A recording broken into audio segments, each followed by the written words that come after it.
looks like to say that people are on the edge would be a little bit of an understatement. Yeah, it's gotten quite bad this week. Not it's just the start of a correction, I think, is what the next question should be. I mean, for us to actually end the week higher in Shanghai, we have to see a 7.5% rally today, which is, of course, not impossible, given, of course, how wild these weeks have been. Yeah, exactly. A little bit above average performance for today. So over the past week, this is what they've done.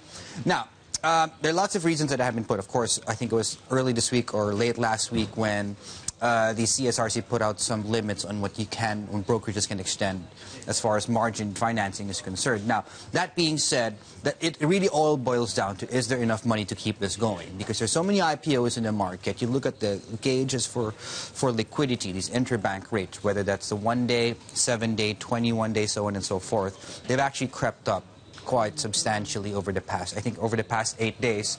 This is what the 7 days actually done. From 2%, in fact 1.9%, we're now north of 2.5%. So this is something to watch obviously very closely as you follow this trading day. Now, I mentioned IPOs.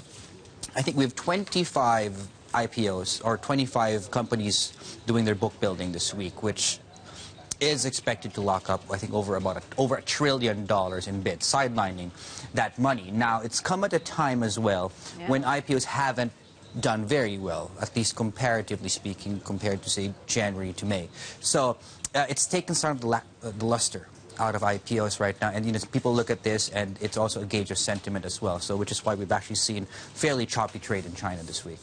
A lot of people saying it's probably, if it looks like a bubble, it might pop like a bubble too. That's what analysts are saying anyway. Right. Yeah, the thing is with the risk with calling a bubble, right? If it only becomes a bubble when it pops. If it doesn't pop, then it's a rally that you missed, right? It's a way, right?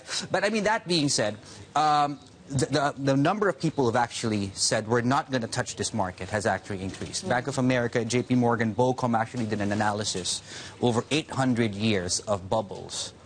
And they're saying we're going to see one here over the next 6 months. And I think what Bank of America said, it's going to be painful, 20 to 30% when that does happen. And in China, these things don't happen very often, but when they do, it happens very, very quickly. Yeah.